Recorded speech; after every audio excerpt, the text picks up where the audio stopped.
మనిద్దరి మధ్యలో ఏ జన్మలో ఏ తీరని రుణం ఉందో, మరెందుకు ఇంతలో ఈ బంధనం ఇన్నింతలు పెరిగిందో. అమాయకమైన నీ చిన్నారి నవ్వును ఏ తల్లి కందో, ఇటే నీ దారి ఉందని నిన్ను ఏ సుడిగాలి పంపిందో. పాపం పుణ్యం దేవుడికెరుక, పేదకు దొరికిన బంగారు కణిక, పాలు వెన్నా లేవని అనక ప్రేమను తాగి తెరగవె చిలక.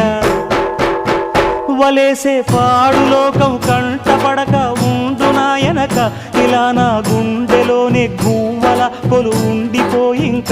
ఇటేపొస్తే ఎమున్నైనా నిలేస్తానే, మరింక ఏ కీడు నీ వంక రాలే.